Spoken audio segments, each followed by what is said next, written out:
Connaissez-vous la fable de la lionne et de la fourmi ?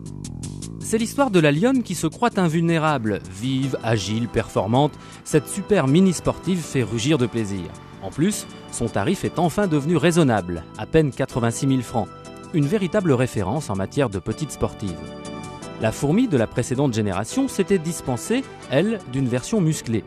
L'erreur est maintenant réparée avec la nouvelle Polo GTI. Nés pour séduire, nos deux sportifs sont habillés de robes sexy, provocantes, mais de bon goût. L'intensité de leurs regards sont accentuées par deux petits phares ronds longue portée. Les postérieurs sont avantageusement mis en valeur par un petit béquet de toit. Nos deux coquines se chaussent d'élégantes jantes alliages, la Polo s'offrant même de véritables BBS. Jusque-là, les deux mini-sportives utilisent les mêmes recettes de séduction. À l'intérieur, par contre, plus rien ne les rapproche.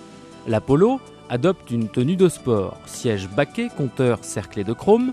Le souci du détail est poussé jusqu'au pommeau de vitesse siglé GTI. Dans le cockpit de la 106, seuls les cadrans argentés trahissent le potentiel sportif de la voiture. Tout le reste est à l'identique d'une 106 de base, ce qui n'est déjà pas mal.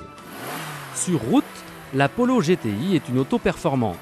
Performante, oui, mais civilisée. La plage d'utilisation de son moteur 1,6 litre 16 soupapes est exceptionnelle. Il reprend dès les plus bas régimes. Les suspensions font la part belle au confort. En plus, la Polo est la seule des deux voitures à être équipée d'un contrôle de stabilité ESP. Curieux pour une sportive. La 106 S16 se montre bien plus pointue. La piloter requiert plus de doigté.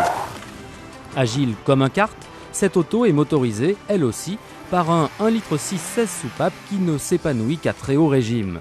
Mais alors quel épanouissement! Laissez donc la lionne rugir, madame la fourmi. Elle ne joue pas sur le même registre que vous. Soyez confiante, c'est plutôt la petite Peugeot qui devrait s'inquiéter. Allez, merci monsieur de La Fontaine.